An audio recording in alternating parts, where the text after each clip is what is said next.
Welcome gentleman. उम्मीद करता हूँ कि आप लोग खैर आफियत से होंगे।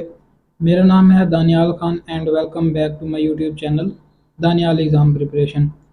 सो लेडीज़ एंड जेंटलमैन, आज हम बात करेंगे एएफएनएस के होल प्रोसेस की। चाहे किसी का भाई या बहन या वालिदैन में से कोई इस वीडियो को देख रहा है, तो ये अगर आप अपने बच्चों को किसी भी जो है ना, चाहे उन्होंने बीएससी नर्सिंग मुकम्मल की हुई है या फिर एफएससी अभी मुकम्मल की है और वो एएफएनएस का शौक़ रखते हैं, उसमें अप्लाई करना चाहते हैं, तो ये वीडियो आप लोगों के लिए है। इस वीडियो में मैं आप लोगों को तमाम ए टू ज़ी जो है ना वो सारा प्रोसेस और आप लोगों ने इसकी प्रिपरेशन कैसे करनी है, इसका व्हाट्सएप का लिंक भी आप लोगों को डिस्क्रिप्शन में मिल जाएगा। वहाँ से आप जो है ना वो फ्री ग्रुप को ज्वाइन कर सकते हैं, जिसमें आपको तमाम चीज़ें प्रोवाइड की जाएंगी, यानी कि आपको टेस्ट के बारे में तमाम मुकम्मल गाइडेंस फ्राहम की जाएगी और इसके अलावा आपसे मॉक टेस्ट भी लिए जाएंगे और आपको सारे नोट्स वगैरह भी प्रोवाइड किए जाएंगे। जहाँ तक हो सकेगी आपको हेल्प की जाएगी और आपको फ्रेश एक्सपीरियंस भी प्रोवाइड किए जाएंगे ताकि आपका टेस्ट आसानी से पास हो सके। इसके अलावा जो एएफएनएस की सारी इन्फॉर्मेशन है वो आप लोगों को इसी एक वीडियो में मुकम्मल मिल जाएगी और पूरी डिटेल के साथ बिल्कुल माइनर चीज़ें भी आपको बताई जाएंगी ताकि किसी की कोई भी कन्फ्यूजन बाकी ना रहे। तो हम लोग ये ऑलरेडी हमने सेशन एक स्टार्ट किया हुआ था एएफएनएस के हवाले से ग्रुप में, लेकिन अभी आप लोगों को जो है ना, ऐसे लोग जो ग्रुप में ऐड नहीं है, ये उनके लिए है। तो अभी सबसे पहले हम बात करते हैं एएफएनएस की। ठीक है, एएफएनएस आप जो है ना एफएससी के बाद भी अप्लाई कर सकते हैं और अगर आपने सेकेंड ईयर के पेपर दे रखे हैं, 50% मार्क्स आपके पार्ट 1 में है, तो आप जो है ना होप सर्टिफिकेट की बेस पर भी अप्लाई कर सकते हैं। अब एएफएनएस जो है ना वो दो किस्म का होता है, यानी कि एक है एडवर्टाइजमेंट आपकी आ जाएगी, ठीक है, और उसमें वो मेंशन कर देते हैं कि आप रेगुलर कमीशन पे भी ज्वाइन कर सकते हैं और आप शॉर्ट सर्विस कमीशन पे भी अप्लाई कर सकते हैं। लेकिन आप एक दफ़ा एक ही यानी कि आप एक पोस्ट के लिए अप्लाई कर सकते हैं, एक से ज़्यादा के लिए अप्लाई नहीं कर सकते। एडवर्टाइजमेंट आ जाती है, एडवर्टाइजमेंट की जो डेट है वो ऑफिशियल जो एडवर्टाइजमेंट आती है, इश्तिहार आएगा पाकिस्तान आर्मी की जो ऑफिशियल वेबसाइट है वहाँ पे, उसकी डेट मैं आप लोगों को बता देता हूँ जो कि ऑफिशियल डेट है। लास्ट टाइम जब जो है ना कोर्स अनाउंस किया गया था, तब ये जो डेट थी 2 जुलाई को जो है ना ऑफिशियली जो है ना अनाउंसमेंट हो गई थी एएफएनएस की, और वो 10 अगस्त तक जो है ना बाकी रही थी। तो आप लोगों को भी ये जो जुलाई का महीना है, इसी में जो है ना ये अनाउंस हो जाएगा कोर्स और अगस्त तक इसकी डेट जो है ना वो चलती रहेगी, एप्लीकेशन चलती रहेगी। आप लोगों ने एनुअल अप्लाई कैसे करना है, इसके वीडियो हम लोग बाद में बनाएंगे। मैंने एक ऑलरेडी वीडियो अपलोड की भी थी कि आप लोगों ने घर बैठे खुद ही अपने मोबाइल फ़ोन, कंप्यूटर, लैपटॉप से अप्लाई कैसे करना है। उसमें ये है कि पहले तो ये हुआ करता था, जितने भी कैंडिडेट अप्लाई करते थे सबको जो है ना वो टेस्ट के लिए मैसेजेस या फिर जो है ना उनकी स्लिप आ जाती थी, तो आप तमाम कैंडिडेट टेस्ट दे सकते थे। लेकिन अब जो है ना तरीक़ाकार चेंज होता जा रहा है। अब कैंडिडेट की एप्लीकेशन को चेक किया जाता है जिस तरह उसने सबमिट की है, तो उसमें वो क्वालिटीज़ यानी कि वो चीज़ें मेंशन आपने ऑलरेडी फ़िलअप की हैं जो उनको चाहिए, तभी आपको जो है ना वो आपकी एग्ज़ाम स्लिप मिलेगी। अदरवाइज़ आपकी एप्लीकेशन जो है ना वो रिजेक्ट हो जाएगी, आप टेस्ट नहीं दे सकेंगे। तो आपने पूरा साल तैयारी की है, ठीक है, आप वेट करेंगे जब आपका अप्लाई भी हो जाएगा, आपने टेस्ट देना है, तो उससे पहले अगर आपकी एप्लीकेशन रिजेक्ट हो जाए तो फिर आपको कितना बुरा फ़ील होगा ये आप समझ सकते हैं। तो इसलिए बेहतर है कि अप्लाई करने से पहले कोई भी कैंडिडेट है तो वो कोई वीडियो देख ले कि आप लोगों ने अप्लाई कैसे करना है, बिल्कुल परफेक्ट तरीके से अप्लाई करें ताकि उसमें कोई मिस्टेक ना हो, फिर आपकी एप्लीकेशन अप्रूव्ड हो जाएगी। अदरवाइज़ अगर आप लोग ऐसे अप्लाई कर देते हैं जैसा आपको समझ आता है, तो फिर आपकी एप्लीकेशन वो अप्रूव नहीं होगी, रिजेक्ट हो सकती है, वो किसी भी वजह से हो सकती है। तो आप लोगों ने ये लाज़मी इस चीज़ पे गौर करना है। तो पूरी इस वीडियो को मुकम्मल गौर से देखिएगा जी, ताकि आपको कोई भी समझ आ सके। अगर कोई आपका सवाल है तो वो साथ के साथ आप उसी टाइम यानी कि कमेंट बॉक्स में लिख दें। फिर अगर आगे चल के आपका मज़ीद कोई सवाल बनता है तो वो फिर आप मज़ीद पूछ सकते हैं। ऑनलाइन एप्लीकेशन आप सबमिट कराएंगे, कहाँ पे सबमिट कराएंगे जी? joinpakarmy.gov.pk, ये पाकिस्तान आर्मी की ऑफिशियल वेबसाइट है। यहाँ पे जाके आप लोग अपनी ऑनलाइन एप्लीकेशन जो है ना वो सबमिट करा सकते हैं। जैसा कि मैंने स्टार्टिंग में बताया कि एएफएनएस की 2 टाइप्स हैं। अब यहाँ पे 2 टाइप्स का बताने का मतलब क्या है जी? एक तो आती है आपकी रेगुलर कमीशन, यानी कि आप रेगुलर कमीशन का मतलब ये है कि आप जब सिलेक्ट हो जाएंगे तो तकरीबन 10 साल के लिए फॉर बीएससी नर्सिंग आप जो है ना वो बॉन्ड साइन करके देंगे पाकिस्तान आर्मी को कि आप 10 साल कम से कम जो है ना वो पाकिस्तान आर्मी को सर्व करेंगे। ठीक है, तो वो होता है रेगुलर कमीशन और ये एफएससी के बाद आप लोग अप्लाई कर सकते हैं। दूसरे नंबर पे आता है शॉर्ट सर्विस कमीशन। ये उन लोगों के लिए है जिन्होंने ऑलरेडी बीएससी नर्सिंग की हुई है और वो लोग ख्वाहिशमंद हैं, हम लोग अप्लाई करेंगे, या फिर उनके पास 3 साल का डिप्लोमा है और 1 साल की मिडवाइफरी है। ऐसे कैंडिडेट जो है ना वो शॉर्ट सर्विस कमीशन में जाते हैं। ठीक है, इन कैंडिडेट के लिए बॉन्ड एप्लीकेबल नहीं होता और वेबसाइट वही है दोनों के लिए। आप पाकिस्तान आर्मी की जो ऑफिशियल वेबसाइट है इसी पे ही अप्लाई कर सकते हैं। उसके बाद हम नेक्स्ट बात करते हैं कि आपकी जो एजुकेशन होगी रेगुलर कमीशन के लिए, आपकी एजुकेशन जो है ना वो चेंज है और जो आपका शॉर्ट सर्विस कमीशन है उसके लिए एजुकेशन की क्वालिटीज़ या फिर जो उन्होंने क्राइटेरिया रखा हुआ है वो चेंज है। अब आपने जो है ना रेगुलर कमीशन के लिए आपकी जो मैट्रिक है वो साइंस के साथ होना लाजमी है और फर्स्ट डिवीजन यानी कि 60% मार्क्स आपके होना लाजमी है। अगर आपके इससे कम मार्क्स हैं और आपने साइंस के साथ या यानी कि बायो के साथ अगर आपने मैट्रिक नहीं की तो अप्लाई नहीं कर सकेंगे। दूसरे नंबर पे आपने एफएससी मुकम्मल की हुई हो और आपके 50% 50% मार्क्स होना लाजमी है।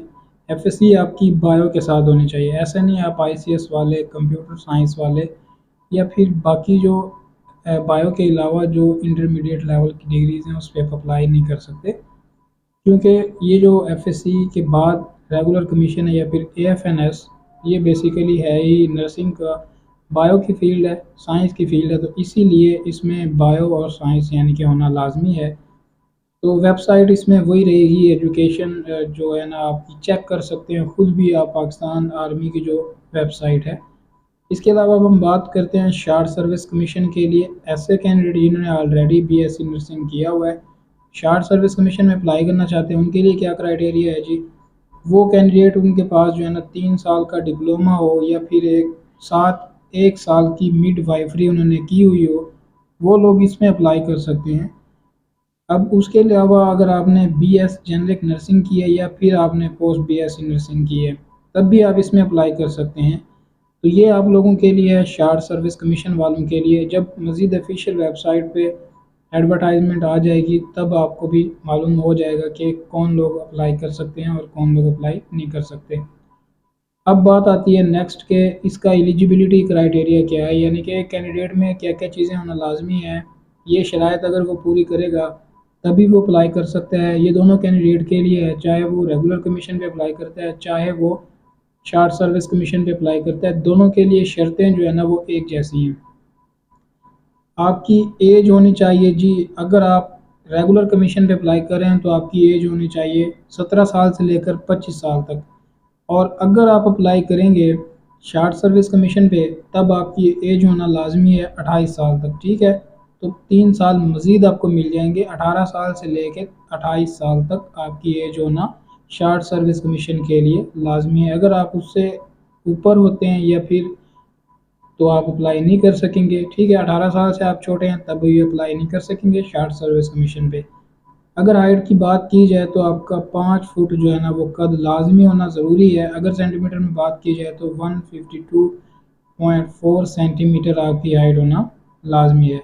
इसके अलावा जो आपका वेट होगा वो बीएमआई के ज़रिए कैलकुलेट किया जाएगा। अगर आप ओवर वेट हैं, ठीक है, ये आपको एक चार्ट मिल जाएगा बीएमआई का, आप गूगल पे सर्च करेंगे तो वहाँ पे आपको एक चार्ट नज़र आ जाएगा, वहाँ से आप अपना अंदाज़ा लगा सकते हैं कि आपका जो वेट है वो कितना है और आपका होना कितना चाहिए अकॉर्डिंग टू बीएमआई। तो अगर आप ओवर वेट हैं तो आप कम कर लें, ठीक है, अगर आपका बहुत ज़्यादा ही कम वज़न है तो आप थोड़ा उसको बढ़ा लें।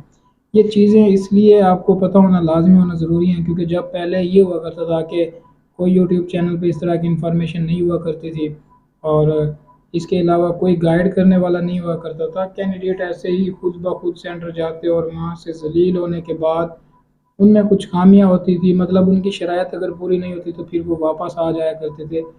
तो लेकिन अब बहुत ज़्यादा फ़ायदा है कि आपको तमाम चीज़ें नेट के ऊपर मौजूद होती हैं, आपको वहाँ से पता चल जाता है, इन्फॉर्मेशन आपको सारी मिल जाती है। तो आपके लिए ये बहुत बड़ी अपॉर्चुनिटी है कि आप घर बैठे एक सारे सवालों का जवाब आपको मिल जाए। तो इस अपॉर्चुनिटी का मेरा ख्याल है कि आप लोगों को बहुत ज़्यादा फ़ायदा उठाना चाहिए।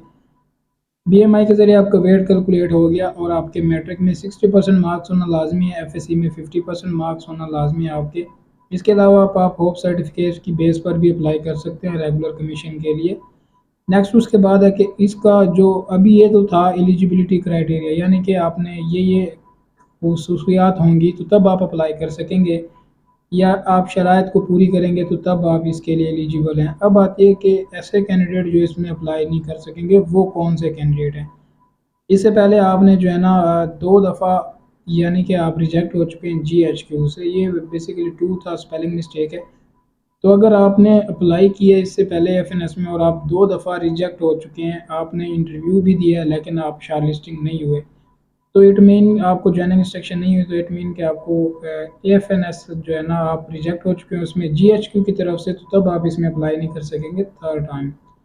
दूसरे नंबर पे जो कैंडिडेट मेडिकली अनफिट हुए, जिन्होंने पहले अप्लाई किया हो और वो मेडिकली अनफिट हो गए हों, वो लोग भी इसमें अप्लाई नहीं कर सकेंगे इस बार। प्रीवियस रिकॉर्ड अगर आपका ऐसा है कि आप किसी अनऑफिशियल या इलीगल एक्टिविटी में, या आपके ऊपर एफआईआर हुई है, या फिर आपके ऊपर जो है ना वो सिंपल लैंग्वेज में पर्चा हुआ है और आपको जेल जाना पड़ा है, या फिर आप में कोर्ट में आपको पेश होना पड़ा है, जिसकी वजह से ये इलीगल सारे एक्ट हैं, तो आप अगर इनमें इन्वॉल्व रहे हैं तो तब आप इसमें अप्लाई नहीं कर सकते और ना ही आपकी सिलेक्शन होगी। इसके अलावा कैंडिडेट, कोई ऐसा कैंडिडेट जो किसी भी गवर्नमेंट इंस्टीट्यूट से डिसमिस किया गया है, डिस्चार्ज उसको किया गया है, वो यहाँ पे अप्लाई नहीं कर सकेगा। इसके अलावा जो फ्रेश कैंडिडेट हैं, यानी कि उन्होंने एफएससी अभी की है और आपने पीएनसी यानी कि पाकिस्तान जो नेवी है उसका जो कमीशन है उसके लिए भी आपने अप्लाई किया हुआ है और आप चाहते हैं कि आप एएफएनएस के लिए भी अप्लाई करें, तो इस तरह नहीं होगा। जस्ट आप एक ही ब्रांच के लिए एक ही फील्ड में जा सकते हैं, यानी कि आप पाकिस्तान नेवी में अगर आपने अप्लाई किया हुआ है तो आप इसके लिए एएफएनएस के लिए एलिजिबल नहीं है, ये बात आपने ध्यान में रखनी है। नेक्स्ट, ये तो सारी थी आपकी एलिजिबिलिटी कंडीशन और इन एलिजिबिलिटी कंडीशन। अभी बाकी जो सारी चीज़ें रहती हैं, नेशनलिटी आपकी जो है ना वो पाकिस्तानी होना लाजमी है। अगर आपके पास इसके अलावा नेशनलिटी भी है तो आप उसको मेंशन कर सकते हैं।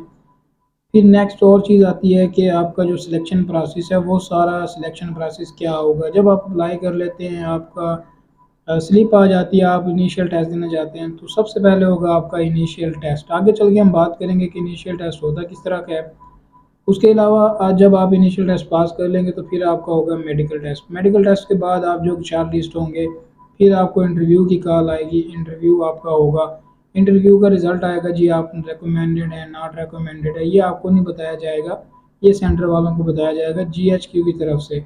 फिर आपकी फाइनल शॉर्ट लिस्टिंग होगी कि कौन से कैंडिडेट सिलेक्ट हो चुके हैं और कौन से नहीं, फिर आपको शॉर्ट लिस्ट किया जाएगा।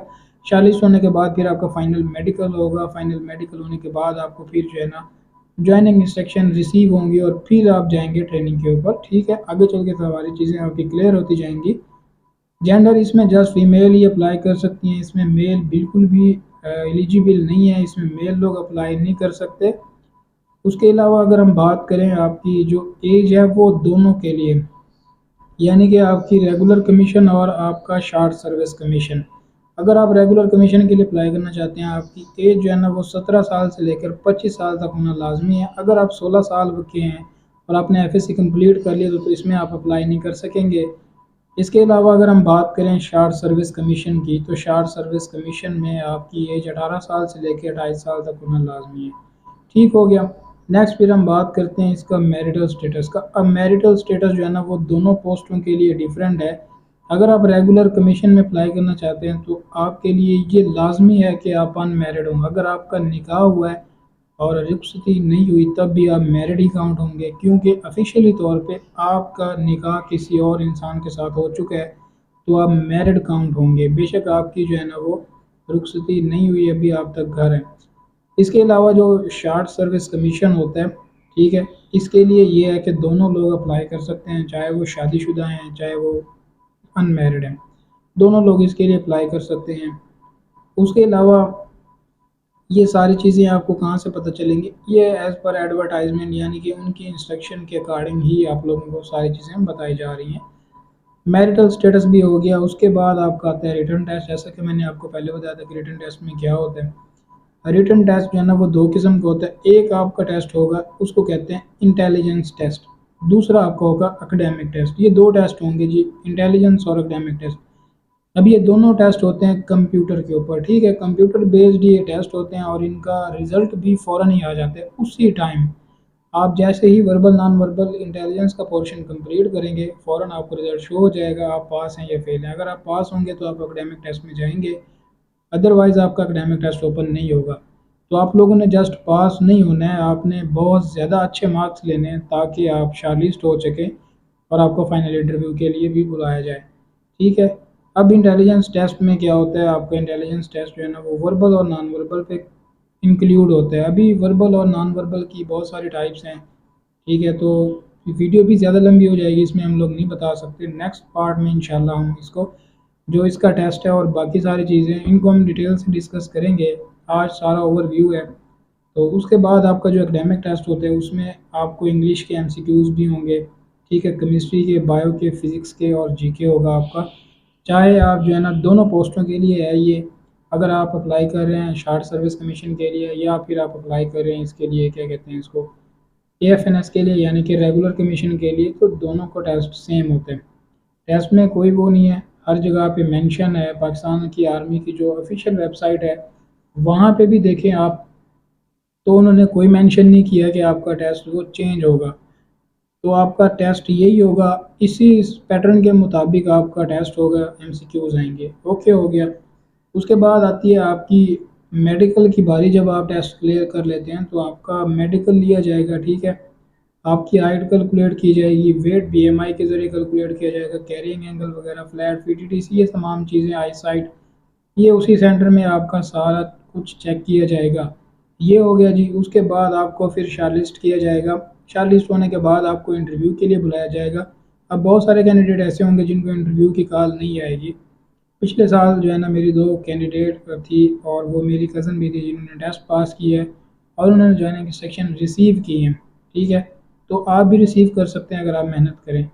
शर्त ये है कि सिर्फ आप मेहनत करें। इंटरव्यू होगा, ठीक है, इंटरव्यू उन लोगों का होगा जिनको शॉर्टलिस्ट करेंगे, अदरवाइज़ और किसी का नहीं होगा।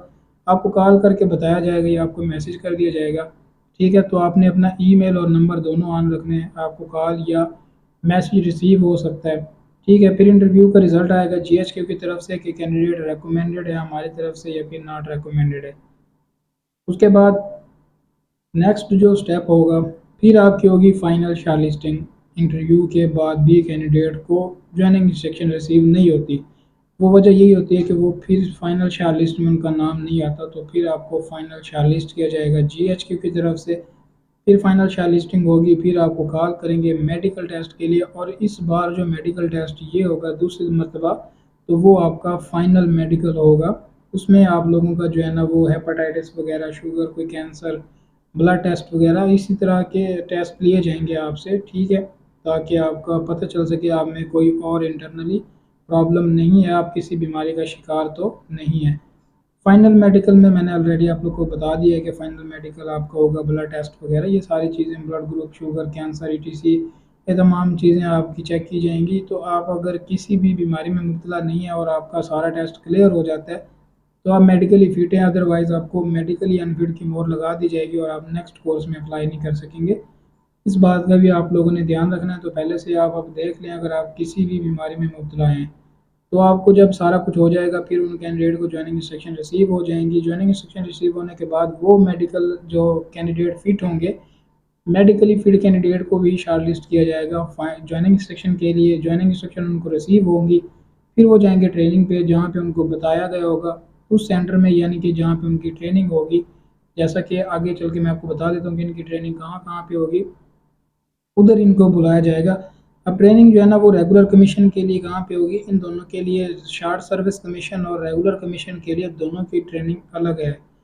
अब जो होगा रेगुलर कमीशन, इसकी जो ट्रेनिंग होगी वो कहाँ पे होगी, armed forces post graduate college institute जो है वहाँ पे आपकी ट्रेनिंग होगी। जैसे कि रावलपिंडी है, सीएमएच खारियाँ, लाहौर, मुल्तान, कोयटा या फिर पीएनएस कराची हॉस्पिटल जो है यहाँ पे आपकी ट्रेनिंग होगी। और जो एफएससी के बाद अप्लाई करेंगे इनकी है 4 साल की ट्रेनिंग, यानी कि आपको बीएससी नर्सिंग करवाई जाएगी और जो लोग हैं इसके अलावा क्या कहते हैं कि शार्ट सर्विस कमीशन वाले, उनके लिए भी है अलग से, उनकी ट्रेनिंग अलग से होगी। उनकी ट्रेनिंग कहाँ पे होगी? शार्ट लिस्ट जो कैंडिडेट होंगे शार्ट सर्विस कमीशन के लिए, उनकी जो ट्रेनिंग का प्रोसेस है वो क्या है, वो जी 6 वीक की, 6 हफ्ते की आपकी जो है ना वो ट्रेनिंग करवाई जाएगी।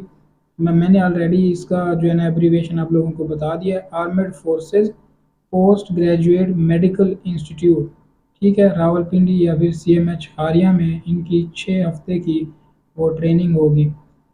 उसके बाद आपकी ये ऑनलाइन सबमिशन का फॉर्म यानी कि पहले ही था जो आपने ऑलरेडी अप्लाई किया था, ये तमाम प्रोसेस हो गया है। उसके बाद अब आती है बारी के बॉन्ड की। आप लोगों से एक बॉन्ड साइन कराया जाएगा। जो रेगुलर कमीशन पे अप्लाई करेंगे ये उनके लिए है, जो ऐसे कैंडिडेट शार्ट सर्विस कमीशन में अप्लाई करेंगे यानी कि ट्रेन नर्स एज अप्लाई करेंगे, उनके लिए बॉन्ड जो है ना वो एप्लीकेबल नहीं है। बॉन्ड वो लोग साइन करेंगे, कम से कम आप लोगों को BSc नर्सिंग जब करवाई जाएगी तो आपको 10 साल के लिए पाकिस्तान आर्मी को सर्व करना होगा। बॉन्ड ट्रेन नर्स के लिए एप्लीकेबल बिल्कुल भी नहीं है। तो जब आप ट्रेनिंग कर लेंगे उसके बाद फिर आपको कमीशन भी दिया जाएगा, आपको स्टाइपेंड दिया जाता है कैंडिडेट को। 2019 के मुताबिक आपको 26,000 रुपये जो है ना वो पर मंथ जब आप अंडर ट्रेनिंग होंगे स्टाइपेंड दिया जाएगा। बाद में आपकी सैलरी स्टार्ट हो जाएगी, परमानेंट सैलरी होगी, ठीक है, पर मंथ आपको मिल जाएगी। ये जो मैंने 26,000 बताया आपको, ये 2019 का बताया है। अभी जो है ना वो चेंज है, अभी ज़्यादा है पहले से, ठीक है, तो आपने घबराना नहीं है। लेकिन जब आप ट्रेनिंग मुकम्मल कर लेंगे फिर आपकी सैलरी काफ़ी अच्छी सैलरी होगी, ज़्यादा सैलरी आपका इजीली जो है ना वो एक मंथ का गुजारा हो सकता है। उसके बाद आप जब ट्रेनिंग आपकी सारी मुकम्मल हो जाएगी, आफ्टर ट्रेनिंग आपको कमीशन दिया जाएगा, जो कि रेगुलर कैंडिडेट होंगे उनको एज अ लेफ्टिनेंट का जो है ना वो कमीशन दिया जाएगा, ठीक है। ये गवर्नमेंट की तरफ से होगा यानी कि पाकिस्तान आर्मी की तरफ से। तो आपको ये कमीशन आपको सेकंड लेफ्टिनेंट लेफ्टिनेंट जो है ना आपको अवार्ड दे दिया जाएगा। तो फिर आप जो है ना क्या कहते हैं कि AFNS में मुकम्मली तौर पे, ऑफिशियली तौर पे आप AFNS हो गए हैं, आपकी ट्रेनिंग मुकम्मल हो गई, आपको कमीशन भी मिल गया। तो फिर आगे आपकी सर्विस के हिसाब से, आपकी एज के हिसाब से, एजुकेशन के हिसाब से, आपके काम के हिसाब से फिर आगे आपको रैंक और प्रमोट किया जाएगा। तो ये थी आज की तमाम इंफॉर्मेशन जो कि आई होप कि आप लोगों को समझ आई होगी। फिर भी कोई सवाल आप लोगों का रह जाता है तो फिर वो आप पूछ सकते हैं कमेंट में, ठीक है। तो आप लोगों का बहुत शुक्रिया, आप लोगों ने इतना टाइम सब्र करके वीडियो को देखा है और आपको जो सारे डाउट्स हैं वो क्लियर होंगे।